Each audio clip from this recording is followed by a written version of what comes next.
Bom, uma boa noite a todos. A paz do Senhor Jesus Cristo.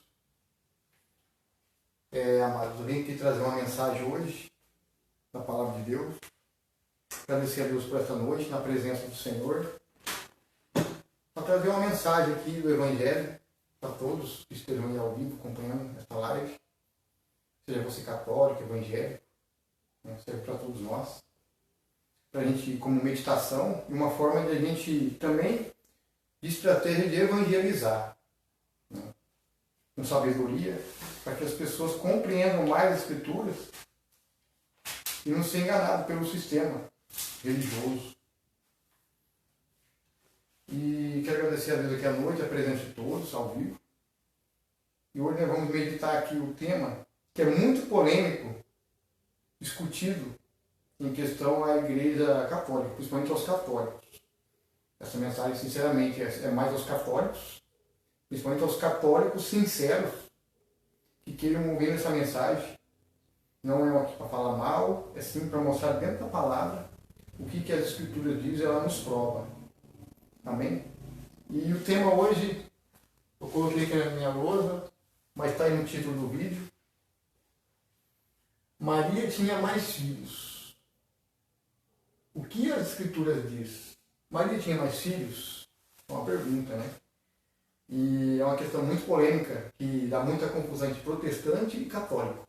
Dá muita discussão. Muitas vezes acontece muito esse problema, né? Em questão da virgindade de Maria. Tudo bem que dá uma jovem obediente, temente a Deus, escolhida por Deus, que trouxe ao mundo o Salvador. O Messias ungido, né? Para salvar não só o seu próprio povo, mas a humanidade. E aqui tem a pergunta, né? Se Maria tinha mais filhos. E o que as Escrituras dizem.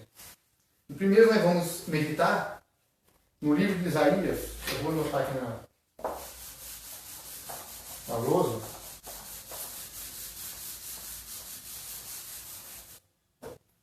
No livro de Isaías,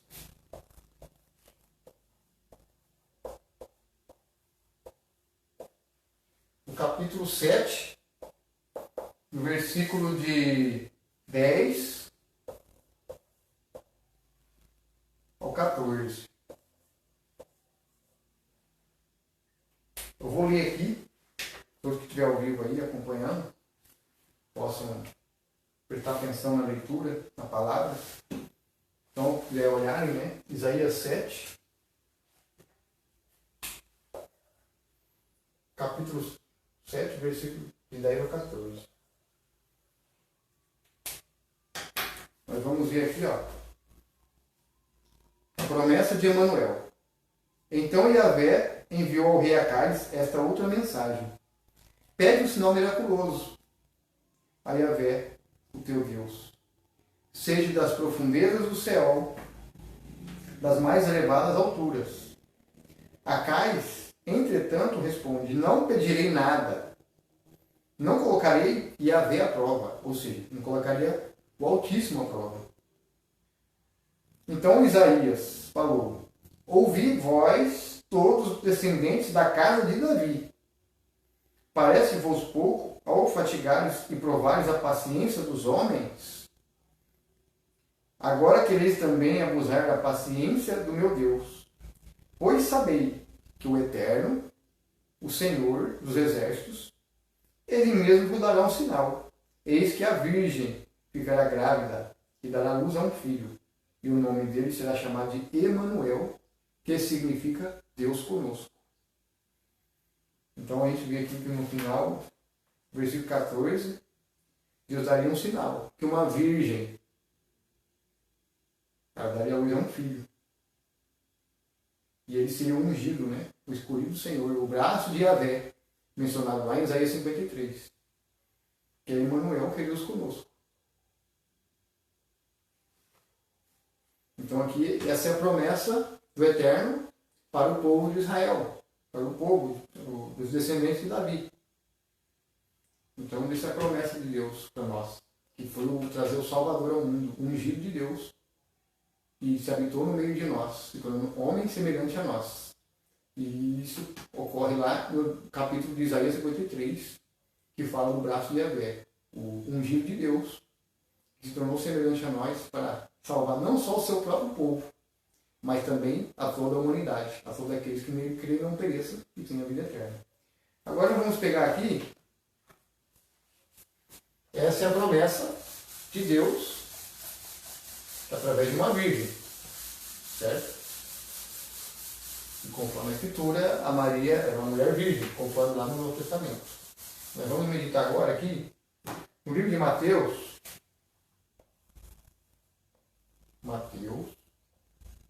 capítulo 1, do versículo 18 ao 25. Para quem conhece um pouco dessa passagem, vai saber o que estou falando, mencionando.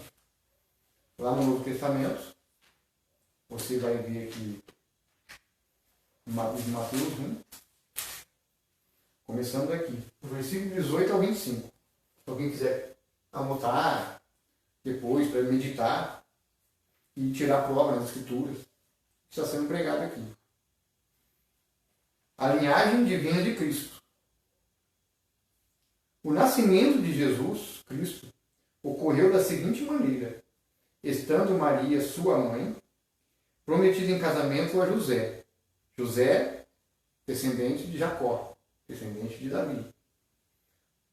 Antes que coabitassem, achou-se a grávida pelo Espírito Santo.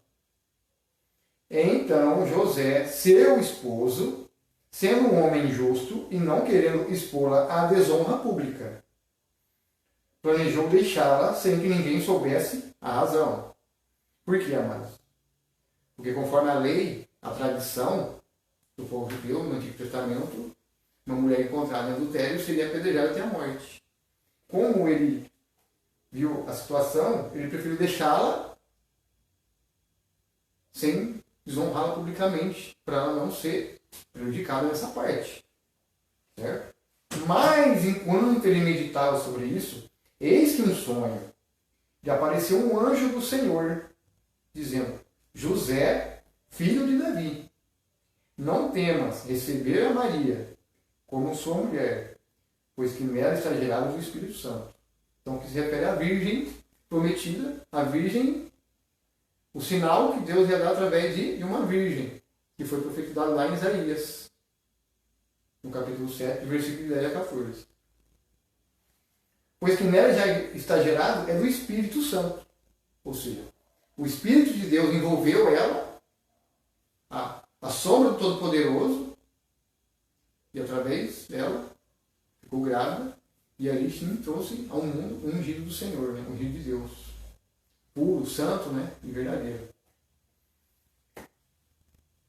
Ela dará-vos um filho, e lhe porás o nome de Jesus, porque ele salvará o seu povo dos seus pecados. Tudo isso aconteceu para que se cumprisse o que o Senhor havia dito através do profeta. Eis que a virgem conceberá e dará-vos um filho, e ele será chamado de Emanuel, que significa Deus conosco. Então aqui se cumpriu o que foi dito no livro do profeta Isaías, de 7, de 10 ao 14. Aí continuando aqui, José, ao despertar do sonho, fez que o anjo do Senhor lhe tinha ordenado, e recebeu Maria como sua mulher. Contudo, olha aqui no versículo 25, prestem atenção. Contudo, não a coabitou com ela, ou seja, não teve relações com ela, enquanto ela não deu à luz ao filho primogênito, que era o Messias, o ungido, prometido em Isaías pelo Eterno. E José lhe colocou o nome de Jesus. Então, aqui mostra que José não teve relações com ela até o nascimento do Messias. Até o nascimento. Enquanto ele esteve com ela, sabendo que ela estava grávida, ele não teve relações com ela. Não teve intimidade, não teve atos, né? Com a mulher, com ela, com a Maria, com a Virgem. Então daí você se prova que, será que depois ela não, que já nasceu Jesus, ela não teria tido relações com José? Nós vamos chegar lá. Então aqui a gente vê que isso aqui foi um cumprimento lá de Isaías 7, de 10 ao 14. A profecia se cumpriu. Agora nós vamos meditar, amados, no livro de Marcos, Mateus 12. Marcos não, vamos aqui em Mateus de novo. Vamos aqui em Mateus 12. Mateus 12. Versículo de 46 ao 50. Vamos aqui. Mateus 12.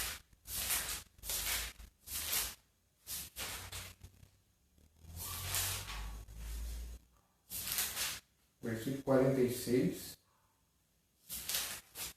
ao 50. Aqui o tema fala aqui. A mãe e os irmãos de Jesus. Enquanto Jesus estava pregando, a grande multidão do lado de fora, sua mãe e seus irmãos, procuraram falar com ele.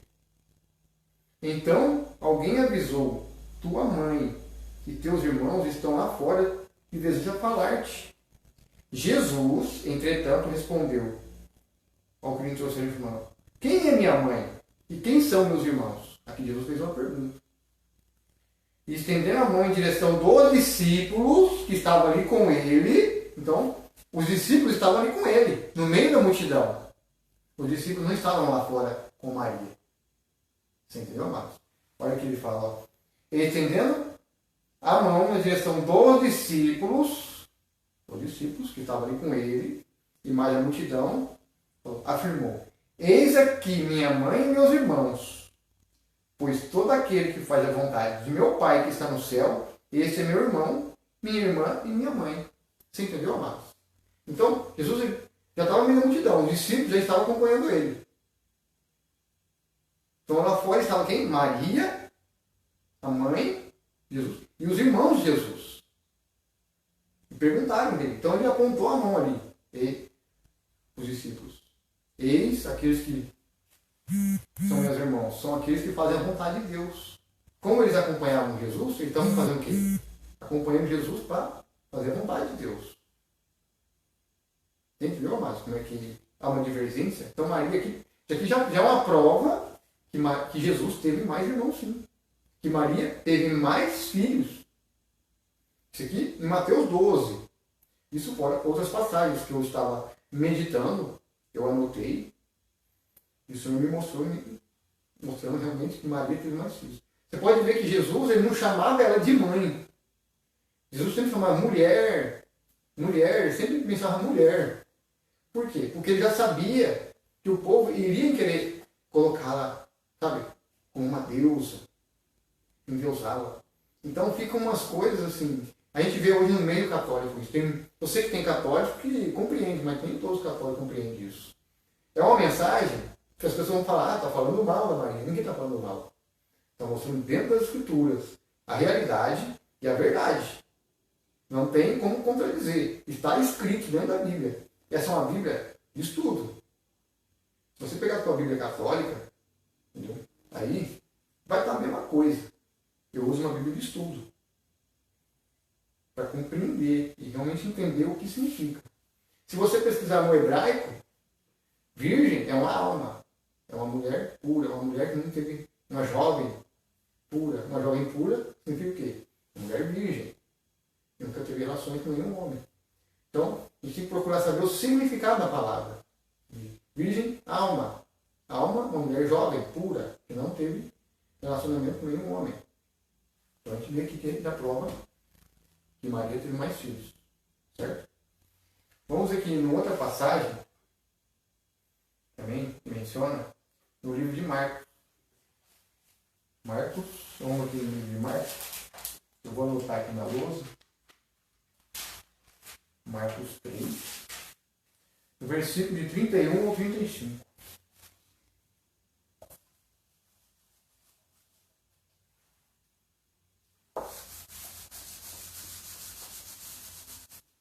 Marcos, capítulo 3, versículo de 31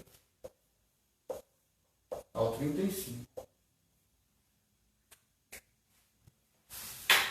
Vamos aqui ler. Jesus seus irmãos. É o título aqui.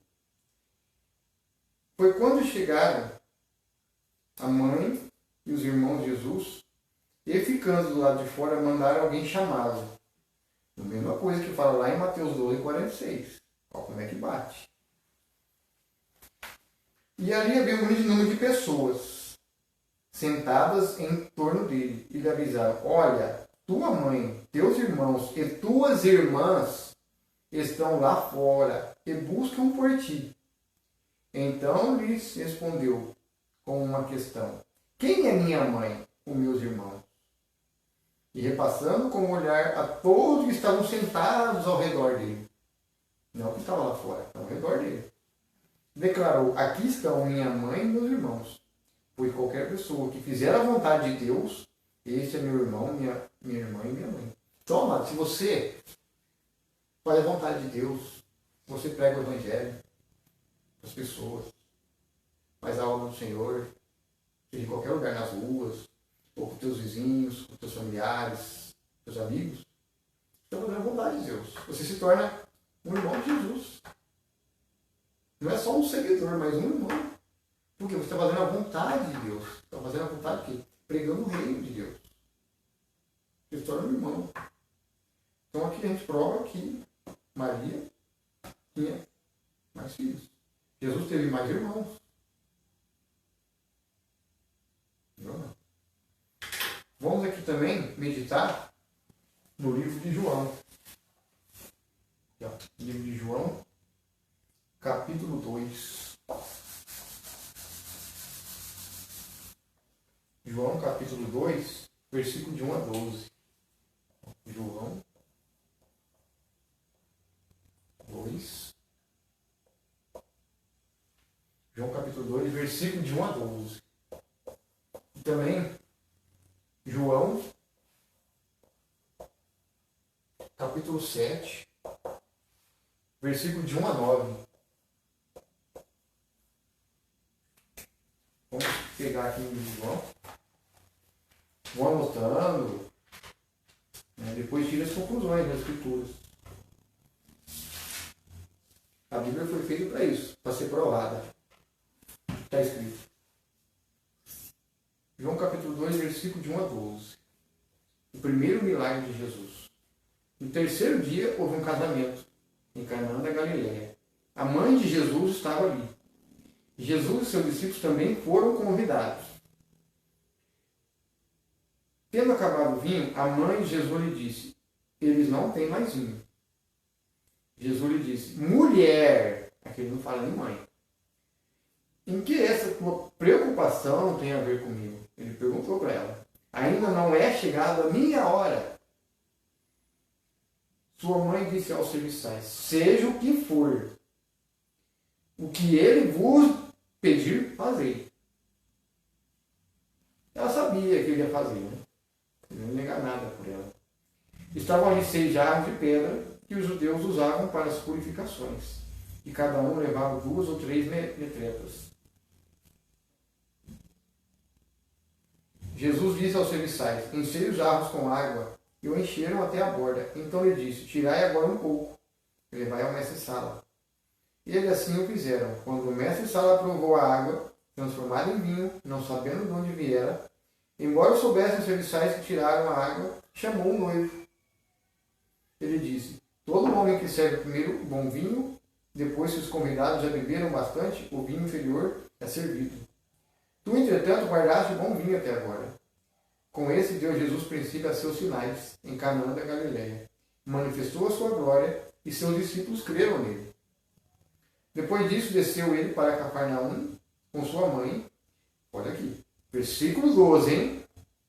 Depois disso, ele desceu para Cafarnaum com sua mãe, seus irmãos, provavelmente estavam na festa, e seus discípulos. E ficaram ali não por muitos dias. Então, está vendo no versículo 12? Está falando. Estavam ali com sua mãe, seus irmãos e seus discípulos. Se fosse só os discípulos e irmãos dele, não ia estar os seus irmãos, ia estar só. E sua mãe e seus discípulos estavam ali. Aqui fala irmão. E seus discípulos. Então a gente tem que respeitar as pontuações, as vírgulas, saber todo o contexto da história. Então aqui já mais um versículo que prova que Maria teve mais filhos e Jesus teve mais irmãos. Agora vamos meditar aqui no livro de João 7. João 7,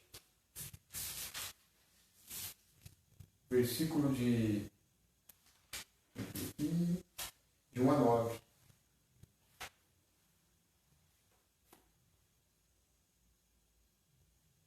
A falta de fé dos irmãos de Jesus. Depois desses fatos, Jesus andou pela Galileia, porque não queria passar pela Judéia, pois os judeus procuravam matá-lo. Nessa ocasião, a festa judaica do tabernáculo estava próxima.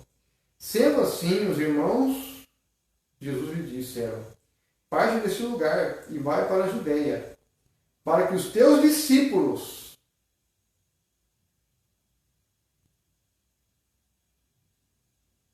semelhantemente vejam as obras que fazes. Porque ninguém age às ocultas, enquanto procura ser publicamente reconhecido. Se realizar estas obras, manifesta-te ao mundo, pois nem mesmo seus irmãos acreditavam nele.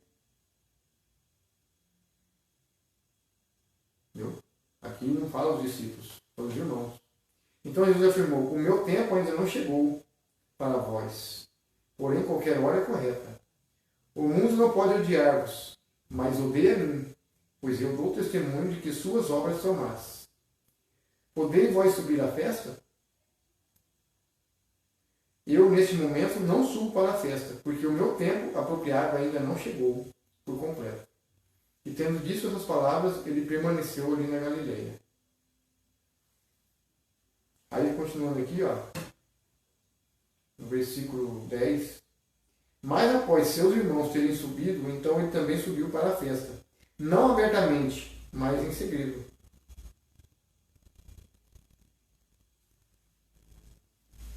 Então, amados, Jesus teve mais irmãos. Sabia que o apóstolo Tiago era irmão de Jesus? Tiago, o livro de Judas, não é Judas Iscariotes, o traidor. O discípulo Judas também era irmão de Jesus. Não era um seguidor, um discípulo dele escolhido. Era da família dele. Tiago é filho de Maria. E José teve mais filhos. Fora as irmãs que Jesus teve. Jesus teve irmãs também. Escrituras provam isso. Seus irmãos e tuas irmãs. Então, Jesus teve mais filhos. Isso prova que Maria, ela teve uma vida normal, como uma mulher. Ela apenas foi virgem até o nascimento. O nascimento de Jesus. E hoje fica um critério, isso é uma pergunta, né? Muitas pessoas falam que não, Maria foi virgem, foi imaculada, pura, concebida sem pecado. Como que ela é concebida sem pecado, não? Se todos os destituídos foram da glória de Deus. Maria também era descendente de Adão e Eva. Pecado original. Todos pecaram. Como que ela pode ser concebida sem pecado? Concebida sem pecado? Então, como que ela nasceu? Através de uma relação, né? Entre pai e mãe. Precisa Maria teve pai e mãe também. Então é impossível. Teve relações. Como que ela não teve pecado? Como que ela não teve o pecado original? Se ela também precisava de um Salvador. Se você vê naquela parte que ela magnifica lá o Senhor, quando o anjo aparece para ela e fala que ela daria a luz a um filho, o anjo avisa para ela que ela seria a mãe do Salvador, e ela faz uma oração para Deus. Eis aqui sou humilde serva, faço em mim segundo a tua vontade. Então ela também precisava de um Salvador, irmãos. Assim como todos nós, como todo o povo judeu ali, ficou na humanidade. Então ela também precisava. Então, ela também precisava de um Salvador. Se Jesus tivesse visto, se Jesus não tivesse vindo aqui, Maria não poderia salvar a gente. Quem salvou foi Jesus, na cruz do Calvário. Também tem umas coisas que ficam criteriosas. Eu sei que muitas coisas as pessoas não gostam, principalmente os católicos não gostam quando a gente fala. Que Maria passa na frente e pisa na cabeça da serpente. Isso não tem lógica. Quem morreu na cruz do Calvário? Jesus. Quem que desceu à mansão dos mortos? Jesus. Quem ressuscitou no terceiro dia? Jesus. Cristo, o Filho do Altíssimo. O Emmanuel, Deus conosco. Se tornou homem semelhante a nós. Quem tomou a chave da morte? Jesus. Quando desceu a mansão dos mortos, ele tomou a chave da morte. A chave de Davi. Aquele que ele abre e ninguém fecha, que ele fecha e ninguém abre. Está lá em Apocalipse 3, versículo. Vamos colocar aqui. Apocalipse 3, a carta de Filadélfia, de 7 ao 13. Chave de Davi, a carta de Filadélfia, de 7 ao 13. Apocalipse 3. Então, Jesus tem a chave da vida e da morte. Não foi Maria. Maria ela não tem a chave da morte, foi Jesus. Então foi Jesus que pisou na cabeça da serpente. Quando ele venceu a morte, quando ele desceu a mansão dos mortos e ressuscitou para a honra e glória. Então, amados, ele tem o poder da chave da vida e da morte. Não foi Maria. Ele pisou na cabeça da serpente. Quando ele tomou a chave da morte, ele esmagou. Falou, agora a chave é minha. Não pertence mais a você. Quem tem o poder sobre a morte é Jesus. Não é nem o diabo. Satanás, o príncipe deste mundo, ele já está condenado. Ele já está julgado. Só lhe resta pouco tempo. Por isso que ele está furioso com a gente, com nós cristãos, com todos aqueles que nele creem, com todos aqueles que confiam no Senhor. Ele está furioso. Ele sabe que o tempo dele está acabando. E ele está levando o máximo de almas, porque as pessoas perecem por falta de conhecimento da Escritura. Acaba acontecendo que as pessoas acabam idolatrando demais a Maria, colocando Maria como ela intercessora, como mediadora. E isso está contra as Escrituras. Se a gente pegar aqui em 1 Timóteo, vamos aqui em 1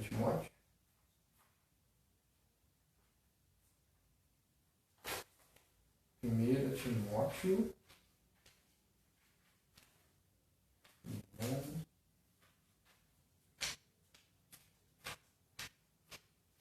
Opa, passei. 1 Timóteo, capítulo 2, versículo 5. Porque há um só mediador. Porque há um Deus e um só mediador entre Deus e o ser humano, Jesus Cristo, o homem. Então, só existe um mediador. Maria não pode mediar a gente. Ela não pode interceder a gente. A sua missão ele cumpriu. O serviço dela se cumpriu. O galardão dela está garantido. E o nosso? O meu, o seu que está ouvindo essa mensagem. Será que o nosso galardão está garantido? Será que nós estamos preparados para o que vai vir? Será que realmente estamos preparados? Que o mundo está sendo preparado, amados? Então a gente tem que se preparar, porque Jesus está às portas. As pessoas têm que começar a sair do engano, principalmente os católicos. Aos católicos sinceros que estão ouvindo essa mensagem hoje, não estou aqui pregando para julgar ou falar mal da Maria, mas para pregar o que está escrito nas Escrituras. Para abrir os teus olhos, para você começar a compreender a verdade. Porque tem muitos padres que não pregam a verdade. Por que os padres escondem essa verdade? Fica uma pergunta. Por que escondem a verdade? Os católicos sinceros têm que começar a cobrar. Tem que começar a despertar. E despertar os irmãos. Despertá-los do engano. Porque se já se é enganado pela religião, imagine quando o anticristo estiver no poder. O falso Messias que vai se levantar. Que vai fazer sinais e maravilhas. As pessoas não acreditam. Se as pessoas são enganadas pela religião, é o espírito do anticristo agindo, o espírito do erro. Então a gente, amado, tem que despertar, mas temos que ler as Escrituras, temos que meditar, pedir direção para Deus mostrar e revelar para a gente. Tem outra coisa também que as pessoas falam, que Maria ela é advogada na hora da morte. Aí vem aquela oração, que o pessoal faz para Maria, que na hora da morte é advogada. Na Bíblia, Jesus ensinou somente uma oração, o Pai Nosso. Na Bíblia não existe oração para Maria. Tem uma saudação para ela. O que é uma saudação? Saudação é diferente de oração. É a mesma coisa que chegar um irmão aqui na minha casa, vir me visitar, né? E ele é um grande missionário, um evangelista usado por Deus, pregador da palavra também. E eu recebo na minha casa, ele, a família, a esposa, não importa quem. E eu saúdo. A paz, irmão. A paz do Senhor Jesus. Eu estou saudando. Então, a saudação. Não oração. Então, Isabel fez uma saudação. E pegar de uma saudação e transformar em uma oração. Isso se torna heresia. Por quê? Se torna algo criado por homens. Doutrinas de homens. A gente temos que seguir a doutrina de Cristo. Jesus falou que só existe uma oração, que é o Pai Nosso. Por que a gente tem que criar oração para Maria? É criar oração para Santo Expedito, é para Santo Agostinho, é para Santo Antônio. E assim vai. Muitos santos. Os mártires, amados, que morreram, estão aguardando o grande dia da ressurreição para viver a eternidade com o Senhor. Os seus galardões estão garantidos. E você está orando para a pessoa que morreu. Quando você pede intercessão de quem já morreu, dos mártires, você está orando para os mortos. Pedindo oração para os mortos. Você está sendo enganado por um espírito. Isso se torna espiritismo. Prática espírita. E Deus abomina o prática do espiritismo. Viu, amados? Então a gente tem que ser vigilante. Atento à palavra. Então aqui fala. Não existe um mediador. Não existe uma mediadora. Isso é contra as Escrituras. Está contra as Escrituras. A Igreja Católica ensinou a doutrina errada. A doutrina de homens. Não é a doutrina de Deus. Não é a doutrina de Cristo. A gente temos que seguir a doutrina de Jesus. E os seus ensinamentos. Como fala aqui em questão de advogado, vamos pegar aqui em Hebreus. Hebreus 9.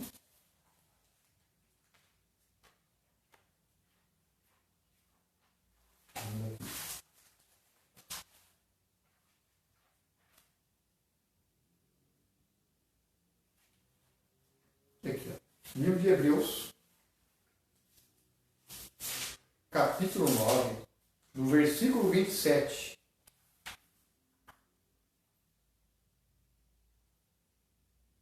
Ó.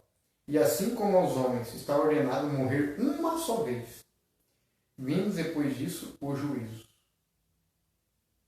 Assim como também Cristo foi oferecido em sacrifício uma única vez para tirar os pecados de muitas pessoas, e aparecerá a segunda vez, agora no final dos tempos, não mais para eximir o pecado, mas para brindar a salvação a todos que os guardam. Jesus virá agora como um juiz, não virá mais como a salvação. Jesus, quando ele veio há 2000 anos atrás, se tornou semelhante a nós, ele veio para salvação, não para condenar, mas sim para salvar. Mas no final dos tempos, né, depois que o anticristo manifestar, literalmente, essa Babilônia vai se levantar de novo, um sistema do anticristo, um governo mundial, um governo único, uma nova ordem. Né? Então uma nova Babilônia vai se levantar. Apesar de as Babilônias já estão aí, né? Existem várias Babilônias. Os templos de pedra, a maioria são Babilônias. Só prega o que convém a eles, não prega o verdadeiro evangelho. Não prega a doutrina de Cristo. Prega o que convém a eles. Teologia de prosperidade, campanha, é isso. Oração para morto, sétimo dia, intercessão dos santos. Os santos que morreram, mas a gente tem que interceder um pelo outro. É você que está ouvindo essa mensagem, tem que interceder por mim, eu tenho que interceder por você, eu tenho que interceder pelo irmão, eu tenho que interceder pelo meu vizinho, eu tenho que interceder pela minha família, orando, jejuando, meditando a palavra. Então, essa é a intercessão. Quem morreu não pode interceder pela gente. Está ao contrário. Então, aqui no versículo 27 fala: assim como está ordenado morrer uma vez, depois disso vem o juízo. Aí eu falo: como que alguém pode advogar na gente na hora da morte, se na hora que a gente morre, vem o juízo? Como tem um advogado na hora da morte? Vamos aqui em 1 João.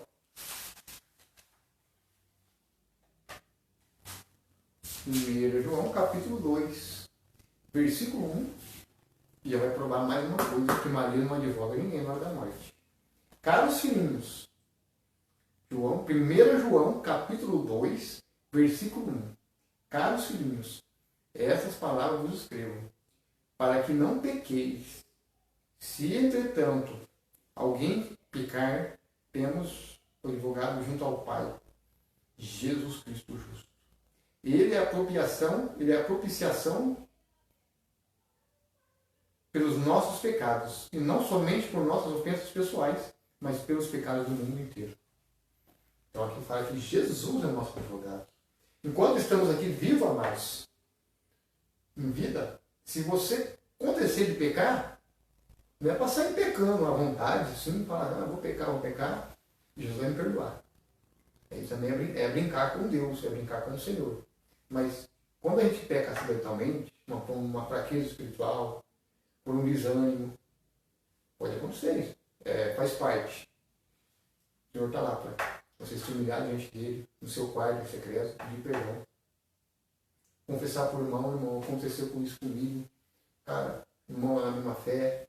O que eu faço, irmão? Eu estou assim, consciência tão pesada. Pedir orientação para o irmão, orientar, faz assim, assim, assim. Vai lá, pede perdão, vai lá, pede desculpa. Né? Se você pegou algo que não é seu, devolve. Entendeu? Para o quê? Para você perdoar os seus pecados. A gente corrigir os nossos erros. Todo ser humano é sujeito a falhas. Então Jesus é o teu advogado. Não é Maria. Maria não pode advogar em conta da morte. É como diz lá. O homem está ordenado a morrer só uma só vez. Após a morte é juízo. Amados, eu morrer amanhã, é juízo. O Senhor vai cobrar de mim o que você fez por mim. O que você pregou o Evangelho. É juízo. É juízo de Deus. Não tem onde correr. Então, a gente tem que entender as Escrituras. E colocam que Maria é advogada na hora da morte. Isso é doutrina. Doutrina de homens. Doutrina criada por religião. Não por Cristo. Então temos que seguir as doutrinas de Jesus. Vou pegar uma passagem aqui. Livro de João. Eu vou marcar aqui.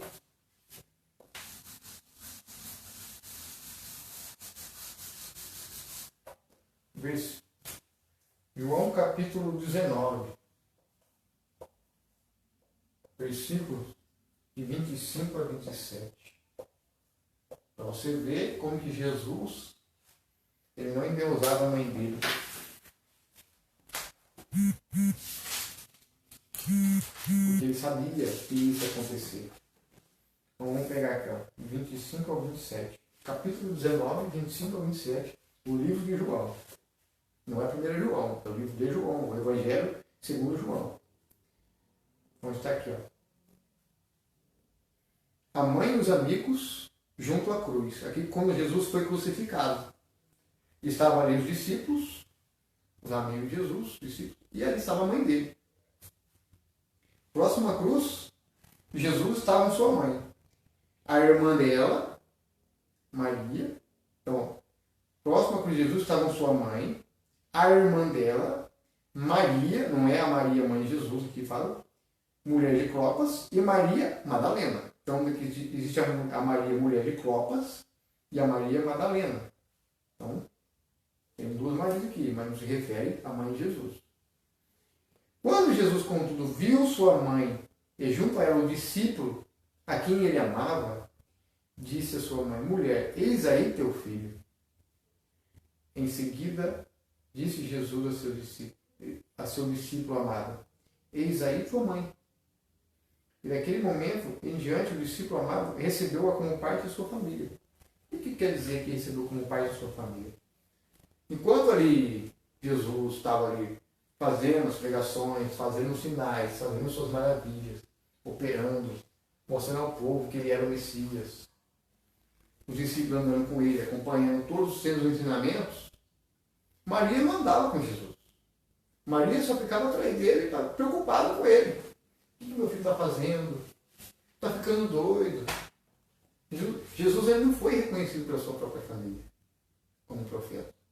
Muitas vezes, amados, quando você aceita Jesus de verdade, quando você toma a cruz dele e quer seguir isso aqui à risca, família se afasta, filhos se afastam, mulher se afasta, amigos se afastam. Você entendeu mais como é que funciona? As pessoas se afastam.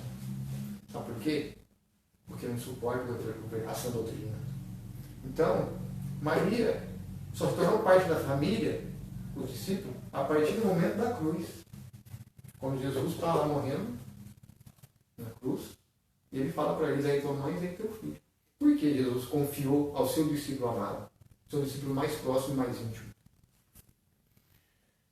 Confiou a ele.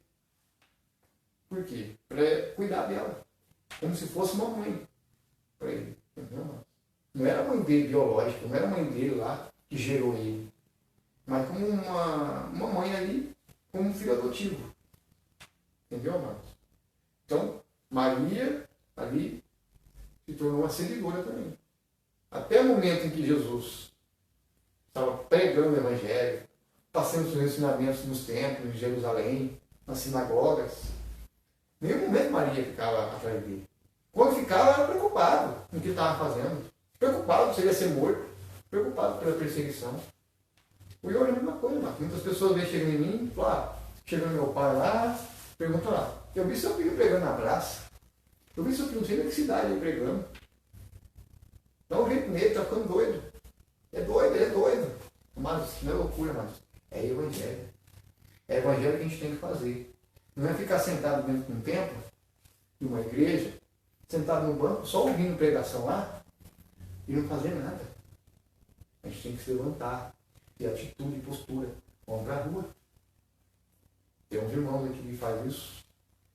Eu não faço todo dia, toda hora, porque eu tenho meu trabalho, eu tenho minhas coisas que eu fazer também. Mas quando o Senhor manda eu fazer uma pregação na rua, quando o Senhor toca no meu coração e fala, você vai para o lugar. Eu tenho que ir, tenho que obedecer. Então, eu não vou fazer nada que o Senhor não mande.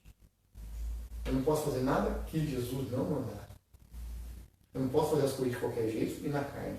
Tem que fazer conforme o Espírito manda. Jesus manda. Então, a igreja, amados, está muito acomodada. Infelizmente, as igrejas hoje estão acomodadas. Principalmente as evangélicas. E tem muitas almas na rua. Tem muitos pastores que vão na rua, vão lá, levam revistinha, jornalzinho, para puxar para dentro do templo. Mas não prega o evangelho, não prega mensagem de arrependimento, não prega cura e libertação. O que liberta, amado, as pessoas? O pecado. O que faz libertar a pessoa do engano? É pregação. Como se você não pregar, como é que a pessoa vai sair da palavra da verdade? Se não tem quem pregue. Então a gente tem que pregar nas ruas. Não é só ir lá, levar jornalzinho, revistinha, como muitas igrejas fazem aí, e atrai. A gente panfleta. Mas por quê? Mas a gente faz primeiro a pregação. Primeiro lançamos a mensagem do Evangelho. Pregamos arrependimento, pregamos salvação, pregamos a volta de Jesus, pregamos se prepare, se arrependa. O reino do céu está próximo. Assim como João Batista pregou quando veio a vinda do Messias.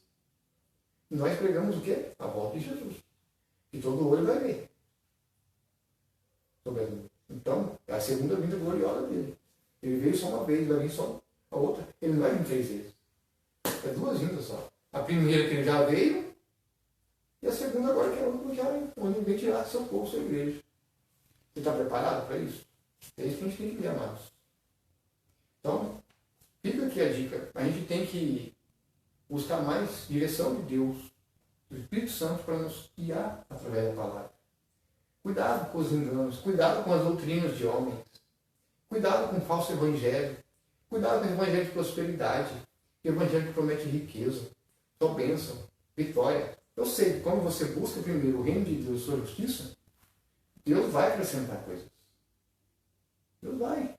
Eu sei porque Deus tem suprido a minha necessidade, mesmo diante das minhas dificuldades, das lutas, das guerras, pregando o evangelho na rua com os irmãos aí, apoiando, fazendo aqui meditações da palavra, passando a mensagem aqui do evangelho, pregando aqui sobre idolatria. E aqui no caso aqui, preguei sobre Maria, se ela teve mais filhos ou não. Eu provei que nas escrituras Maria teve mais filhos e que Jesus teve mais irmãos, fora os discípulos, que é dos seus seguidores. Então, amados, aqui prova claramente que Maria teve uma família, assim como outra mulher tem. E não é pecado. Não existe pecado nisso. Ela era casada com José, ela poderia ter filhos com ele. Depois do nascimento do Messias. Enquanto Jesus não nascesse, José não começou. Só isso. Mas depois nasceu o ungido de Deus, ela teve uma família mais simples normal, como uma outra mulher qualquer. Não estou chamando Maria de uma mulher qualquer, como uma outra mulher, que tem uma vida normal, que casa, tem filhos, gera uma família. Maria também teve uma família. Entendeu? Então fica aqui para reflexão essa palavra. Principalmente aos católicos sinceros. Medite, tire prova na Escritura. O que está sendo pregado aqui é baseado na Escritura. Não é o que eu penso, o que eu acho, minha opinião, não. Está escrito. É só você pegar a sua Bíblia aí, anotar todas as passagens que eu falei, anotar aí no caderninho as passagens, pega lá, abre, lê o texto e o contexto. Não lê o versículo, lê o texto e o contexto. Você vai ver. Você foi enganado a vida inteira pela religião. Eu também fui enganado. Eu também era preso. Mas o Senhor abriu meus olhos. E o Senhor quer te libertar desse engano. Esse sistema religioso corrompido. Que pregam só doutrinas de homens e não pregam a verdadeira doutrina, que é Jesus. Amém, amados? Então está tudo aqui consumado, né? Como diz, né? Está tudo consumado aqui a pregação de hoje. A palavra é que fique de reflexão para todos que ouviram essa palavra. Curtam aí o vídeo, a mensagem que foi dita. Curtam para ter mais alcance, mais pessoas. E se puder, amados, compartilhe. Compartilhe para mais pessoas, para que cheguem mais almas. Para que cheguem ao pleno conhecimento da verdade. Porque a verdade liberta. É como diz lá em João 8,32. E conhecereis a verdade. E a verdade libertará. Quem é a verdade? Quem é a palavra? Quem é a palavra que se tornou um homem meio de nós? É Jesus. É o Filho de Deus, Filho do Altíssimo. Ele se tornou semelhante a nós. Isaías 53, fala lá do braço de Yahvé. Ele se tornou semelhante a nós. O próprio Jesus desceu, deixando sua glória, sua divindade, se tornando semelhante a nós. Para quê? Para salvar não só o seu povo, mas toda a humanidade. Para que chegasse o Evangelho a toda criatura. E esse é o Evangelho que será proclamado em todos os quatro cantos dessa terra. Enquanto não se cumprir esse Evangelho, que o verdadeiro Evangelho seja proclamado aos quatro cantos, Jesus não volta. Porque ele tem que ser proclamado nos quatro cantos da terra. Deus vai levantar mais homens, Deus vai levantar mais trabalhadores aí. Mais realmente evangelistas que pregam verdadeiro. Em todos os cantos dessa terra vai ser pregado. Pode ter certeza que Deus vai levantar. Para a honra e glória do Senhor Jesus, vai levantar. E nós precisamos de trabalhadores que estejam na coragem de ir para a rua pregar. Enfrentar. Na rua é diferente atrás de um púlpito. É diferente aqui atrás de uma câmera de celular e atrás de uma mesa. Na rua, mas é diferente. Não é brincadeira, não. Lá você prega para ateu, para idólatra, para macumbeiro, para espírita, para todo qualquer tipo de crença religiosa. Você não está pregando ali só para um para outro. Para o incrédulo, para a ovelha desgarrada, que saiu do primeiro amor. Então ali abrange todos. Então ali, amado, é uma guerra espiritual. Se você olhar no mundo espiritual, é demônio para todo mundo lá, tentando parar a obra. E o inimigo tenta fazer isso. Tempo atrás eu vi ter um acidente de moto, o inimigo faz de tudo para parar a obra de Deus. Mas não vai parar. Porque o Senhor é maior e sua obra tem que ser cumprida. E o seu evangelho tem que ser chegado aos quatro cantos. Então, esse é o verdadeiro evangelho. Então, fica a dica aí, a todos que ouviram a mensagem, compartilhe para que chegue a mais pessoas. E aos católicos sinceros, que são sinceros, que reflitam essa mensagem que eu preguei. Realmente, nada que são contra Maria. O problema é a idolatria e a adoração a ela. Porque fica um negócio muito contradizente à palavra, né, como diz. pede à mãe, que pede ao filho, que pede ao pai. Fica assim. Tem várias mediações aí. E 1 Timóteo, capítulo 2, versículo 1, fala que só há um mediador. Então, eu não preciso pedir para Maria, para pedir para Jesus, para chegar ao Pai. Eu posso pedir diretamente ao Pai através de Jesus. Não preciso de pedir para Maria, interceder para mim, para chegar ao Filho e para chegar ao Pai. A minha oração, o meu pedido. Não, eu posso pedir diretamente para Jesus. 1 Timóteo, capítulo 2, versículo 1. Então, na prova. Então, fica de reflexão, compartilhe, medite, pegue a Escritura, prove. A Bíblia foi feita para ser provada. É impossível que ninguém tenha uma Bíblia hoje. Hoje é raramente difícil que não tenha uma Bíblia dentro de casa. Muitas pessoas têm a Bíblia, mas não leem. Infelizmente, não leem. Ah, mas a pessoa tem um bom coração. Deus vai ver assim. Mas não adianta nada ter um bom coração, a gente ser bom e não conhecer a verdade que liberta. Sabia que tem muitas pessoas boas que estão indo para o inferno por falta de conhecimento da palavra? Estão perdendo a salvação por falta de conhecimento? Tem pessoas que têm um bom coração, mas traz idolatria. Tem pessoas que têm um bom coração, mas adultério. Ah, mas ele faz caridade, ele é bom para os próximos, tá. Mas tá no pecado adultério. E aí? Chegar um dia do juízo, o Senhor fala assim, Senhor, mas eu fiz isso, né? Para a pessoa, para o fulano, para o doutorano. Meu filho, mas você está em adultério. E você não se arrependeu. Como é que quer entrar no céu lá em adultério? A palavra de Deus diz, sem santidade ninguém verá Deus. Então a gente tem que viver em santidade, irmão. E viver em santidade nesse mundo que nós vivemos hoje, com o negócio do celular, com rede social, com internet, a gente tem que ter muito cuidado. Eu sei por experiência própria. Então a gente tem que ser, fala assim, firme na fé. Combater um bom combate, né? E guardar a fé. E resistir ao diabo. E fugir da aparência do mal. É gente tentando te derrubar. É gente tentando te prejudicar. É você vai pregar o evangelho com a pessoa não aceita a verdade. Aí começa a levantar contra você. Aí tenta prejudicar você. É assim. Quando você começa a pregar a verdade, quando você vai revelar o pecado da pessoa através da palavra, a pessoa fica arada. A pessoa não gosta. Mas a lei, ela revela o pecado do homem, não é para o mal da pessoa. É para exortá-la, para correção, para que ela também tenha a salvação. Para que alcance também a salvação. Esse é o propósito do Evangelho. É as almas ser alcançadas com a verdade. Não é para sair condenando as pessoas. Nós não somos Deus para condenar. Somos homens. Homens também. E também eram cegos espiritualmente, não conheciam a verdade. E Deus abriu nossos olhos. Eu, os irmãos que acompanham, que fazem trabalho com a gente. Então, todos, esse Evangelho tem que ser chegado a todos. Para que todos cheguem ao pleno conhecimento da verdade. Para que sejam libertos desse mundo. Porque, amados, as coisas vão espreitar. Estamos vivendo hoje no Brasil, não só no Brasil, no mundo, as coisas vão apertar. E quem não tiver em obediência vai passar uma provação seríssima. O Senhor fala que as pessoas vão ser provadas. A gente, como cristão, que busca conhecimento, a gente passa por lutas, provas. Por quê? Mas não é por mal. É para lapidar, para edificar, para fortalecer a fé. Então, as provações e tribulações são para lapidação, para te lapidar, te moldar, e você se tornar semelhante ao Senhor. Né? Como semelhante, mais imitador de Cristo.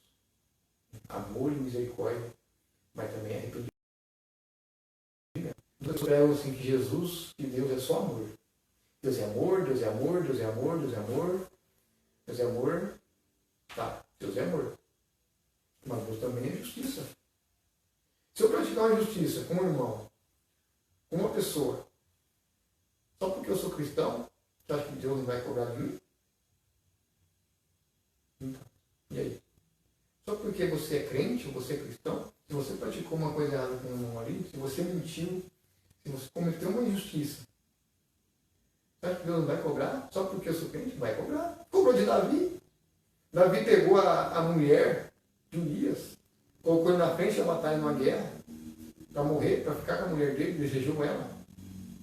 Cometeu um pecado. Gravíssimo, adultério. E o Senhor permitiu que ele sofresse. Pagasse, ele teve que pagar pelo pecado dele. Então tudo que nós plantamos, nós colhemos. Então, mesmo que você se arrependa, mesmo que você aceite Jesus como Senhor da sua vida e confesse, aquele pecado que você cometeu, você vai ter que colher uma hora, não tem jeito. É a mesma coisa. Uma pessoa que ela participa de um roubo, se envolve com droga, aí é preso. Certo? Ela cometeu um pecado. Está vendendo droga, está destruindo famílias, está apoiando a destruição de famílias. Aí é preso. Mas chega lá, chega um pregador dentro do presídio, prega o evangelho, ele se arrepende e aceita Jesus. Tá. Mas ele vai ter que colher, ele vai ter que cumprir a pena ali pelo crime que ele cometeu por fora.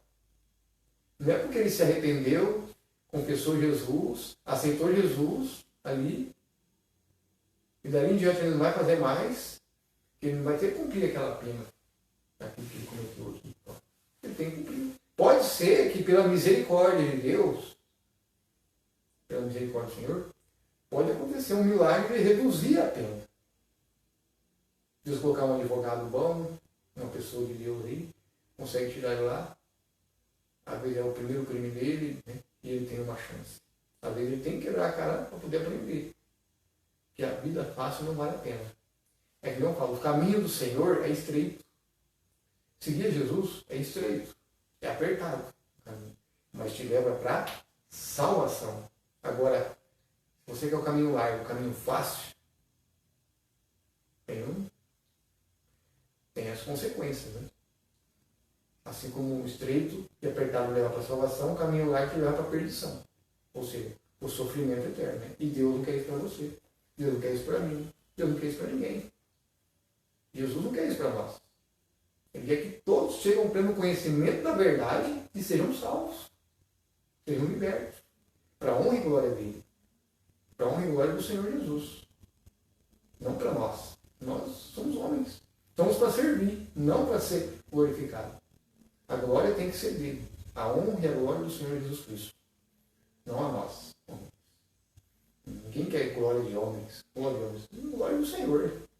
E a ele toda a honra e todo o mérito. Né? Porque foi ele que morreu por todos nós. Ele foi a expiação não só dos meus pecados, como de todos. Então, é a ele que tem todo o poder, toda a honra e toda a glória. Amém?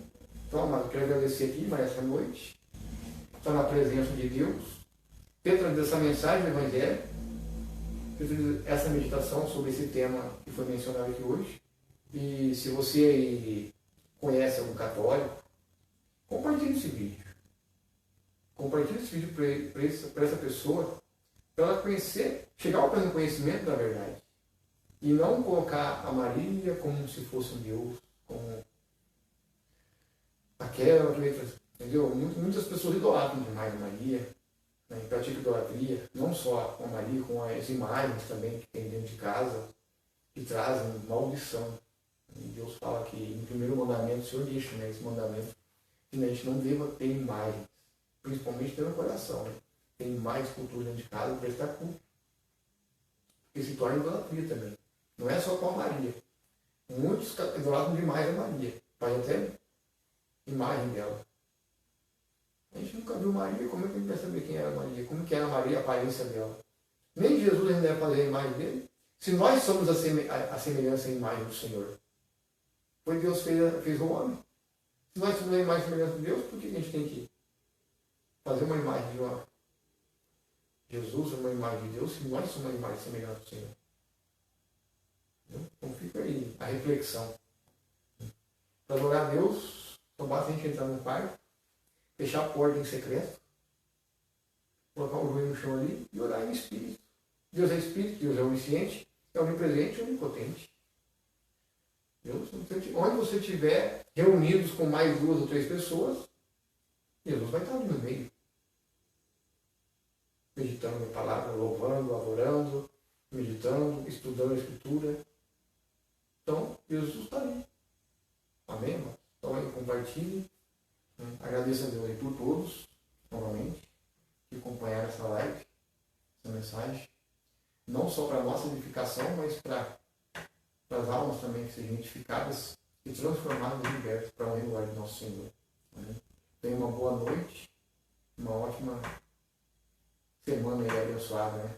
Chegando em segunda-feira, né? Deus abençoe a vida de cada um. Amém? Abençoe as famílias também.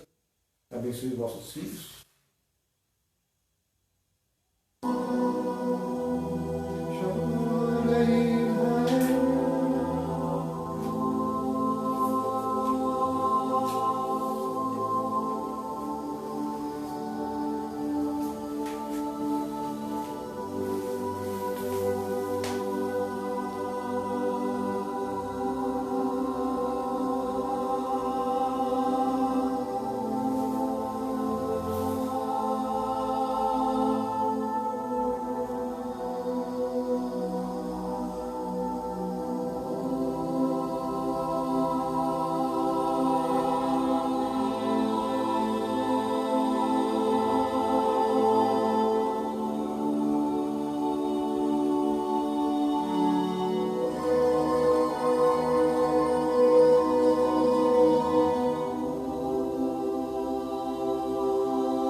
Põe um louvor aqui para nós. Louvores aqui da harpa.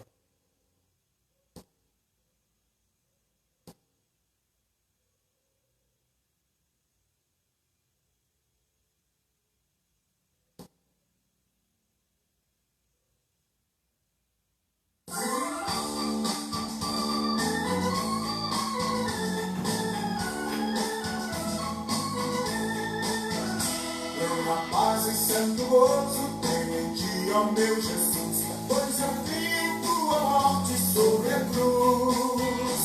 Senhor, só confiando neste mundo viverei, entoando aleluias ao meu Rei. Oh, glória ao meu Jesus, pois é digno de louvor, é meu Rei, meu bom pastor e meu Senhor. Os anjos que o louvam, também o louvarei, entoando aleluias ao meu Rei. O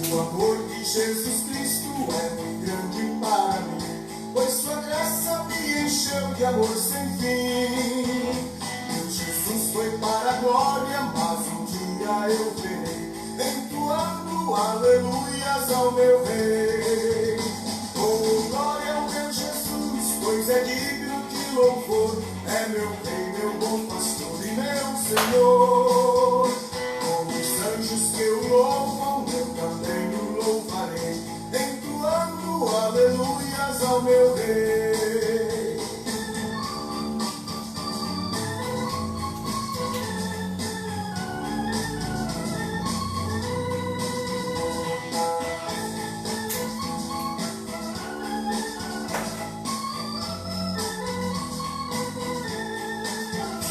Este mundo não deseja tão bondoso Salvador, não sabendo agradecer seu grande amor. Eu, porém, estou gozando do favor da sua lei, entoando aleluias ao meu Rei. Oh, glória ao meu Jesus, pois é digno de louvor, é meu Rei, meu bom pastor e meu Senhor. Os anjos que o louvam, eu também o louvarei, entoando aleluias ao meu Rei. Quando o povo israelita com Jesus se consertar, dando glórias ao seu nome sem cessar. Nesse tempo, céu e terra vão ser a mesma lei, entoando aleluias ao meu Rei. Oh, glória ao meu Jesus, pois é digno de louvor, é meu Rei, meu bom pastor e meu Senhor. Com os anjos que o louvam, eu também o louvarei, entoando aleluias ao meu Rei. Oh, glória ao meu Jesus, pois é digno de louvor, é meu Rei, meu bom pastor e meu Senhor.